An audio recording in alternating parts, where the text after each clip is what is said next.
Ashley, I'll start with you because you and I have been watching Trump together for a while now. To me, it was striking how he still seems like he really wants to be running against President Biden. What pricked your ears up from all of that? Well, just the entire, from the very beginning, he came out and he seemed angry and he was hitting on a lot of themes and targets that are classic, repetitious grievances of his and characters he likes to go after and gripes. And I was kind of struck by that this is exactly what the Harris-Walz campaign is thrilled to see happening right now and exactly what his campaign doesn't want. I mean, I just had a piece out this morning capturing that right in this moment we're seeing two different visions of what campaigns believe voters want to hear come into stark reality from the Democrats. You have one of joyfulness and hope and optimism, and from Trump and his running mate, they're offering a very dark and dystopian vision of the future. And again, in listening to him, I was struck by how much it felt like a sort of, Allie, as you and I saw on the campaign trail when we've both been down to Mar-a-Lago previously for these sorts of press conferences, a typical press conference when the former president is not in a particularly great mood. And I was struck by how much it did not seem to meet the current moment and do what even his own team and Republicans would probably argue, and we'll probably hear from them soon, what it needed to do. Yeah, that feedback loop is usually pretty instantaneous, Ashley. I want to add Garrett Haake, who's down in West Palm Beach, to this conversation.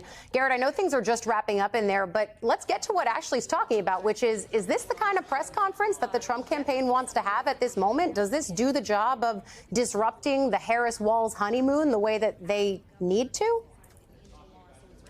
Well, look, you heard it from Trump himself. He doesn't feel like he needs to disrupt anything right now. And he has answered several questions about the politics of this moment. And he believes, as does his campaign, that this honeymoon will largely dissipate on its own in the weeks following their convention. It's part of the reason he's not more active on the trail this week. That said, I think he and the campaign wanted to insert themselves into the national conversation in a way that they have been absent for the last couple of days, and kind of put the ball back over in the Harris campaign's court to say, look, Donald Trump was able to come here and take questions for more than an hour. When will the vice president do so? They believe that is a weakness of hers, and that the more she talks, and this is direct from Trump's senior advisors, that the more Kamala Harris talks without a script or a teleprompter, the less Americans will like her. They are almost trying to dare her to do more unscripted appearances in the hopes that it will lower her popularity as well.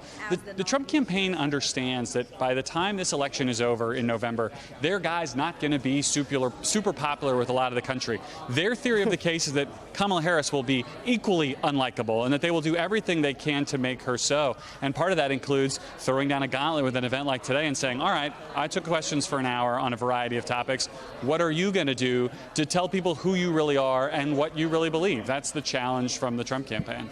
And Garrett, that's certainly something that the Harris campaign is well aware of as a point of criticism. And, our reporting at this point is that they know that they need to get either both of those candidates or Harris herself in an interview setting, taking questions from reporters. Certainly all of us reporters on this panel relish and want that to happen. But it strikes me that as I was listening, Garrett, saying that she needs to be off of a teleprompter, the open borders stuff, it's all the same kind of attack against Biden. And I know that Harris has to defend the administration's record, but it doesn't feel like they're specifying attacks against her. At least it didn't here. Did I miss something? No, I think that's mostly right, Allie. I mean, I think there's two things that are in play here. Number one, the Trump campaign believes that they can still run against Harris as though she is an incumbent. They can run against her and tie her to Joe Biden's policies. So, yeah, there's a lot of muscle memory. They spent 600 plus days just in this campaign running against Joe Biden. So kind of shaking off those moves that they've been using against Biden will take some time, although I do think they will use some of them because they think the Biden record is a potential albatross around the neck of Kamala Harris. I think the thing that we're going to see in the coming weeks is more of a focus on Harris's record prior to being the vice president, specifically the positions that she staked out in her own campaign for the presidency in 2019 and 2020. Support for things like Medicare for all and gun buybacks and, kind of the positions you take in a Democratic primary that don't play as well in the general election. That is what the Trump campaign is telegraphing what will happen. But you're absolutely right to point out that that is not something in which Donald Trump himself has been particularly dexterous. Likewise, I think you saw in his answers to some of my questions in describing or defending the how of a lot of his own policy positions, not really able to describe in any detail what his policy would be on mifepristone, which is something that I think Democrats will seize on given the importance of abortion rights on the Democratic side of the aisle, and not really able to explain or willing to explain his plan on mass deportation, something he's been running on for more than 8 years now. And even as he continues, Garrett, and you know this so well, to say that the abortion issue is back with the states, he thinks that placates, and certainly it does, some members of the Republican Party. But there are also swing voters who, we've met them, have expressed concern about what that patchwork of rules across the country is actually doing to women who are trying to seek this care. You know, Ashley, I think the thing that in this moment is important to remember is that this was always going to be a neck-and-neck race. So much has happened over the course of the last several weeks, and yet you look at the polling trends, and it is still neck and neck. If the tumult of the last few weeks, if changing the top of the Democratic ticket and bringing in a new running mate hasn't shaken this thing free of its typical guardrails, can anything at this point? Well, both campaigns will publicly and privately say that they've always known this was going to be a close race. And regardless of what happens, they still expect that to be the case. So that's not necessarily so surprising. When you talk to Democrats, and I think you saw the former president a bit frustrated about this, and that's why he held this news conference today, they do say they do feel, and again, elections, it's worth noting, are not won on vibes, right? They're won on turning out your core voters to the polls and persuading that small sliver of voters in, for instance, the blue wall states who will actually matter. But that there is an enthusiasm and an excitement and a certain joyfulness, again, in this moment for Vice President Harris and Governor Walz that was not present before. And that's what Democrats, of course, are hoping to harness. And former President Trump, as Garrett mentioned, the one interesting thing and the one attack that could potentially have sticking power is this idea that Harris is not willing to take questions from the press of all the stuff that I saw him throw at her in this news conference. It's not necessarily that the American public particularly cares or particularly likes the American press, as we all know. But again, just this idea that she's scared, she's hiding, she's in a basement, you know, she's not okay if she actually has to talk about policy or explain herself.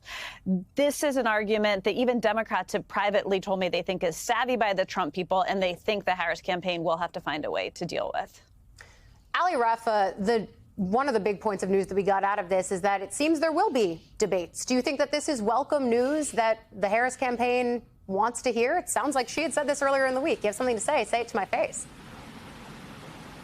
Yeah, that's right, Ali. And we've almost seen the Harris campaign sort of bait the former president into agreeing to this debate after we saw him agree to that September 10th debate with ABC with President Biden, and then say that because Kamala Harris hadn't officially become the Democratic nominee, this was a couple weeks ago, say that he wasn't willing to face off against her in a debate. And the Harris campaign has used the former president's words against him, blasting him on social media, using all of these different platforms to really pressure him into this moment. So it's likely that we see the Harris campaign respond positively to these new commitments by former President Trump, as this is something that they have been really holding him to his former words onto the last few weeks, Ali.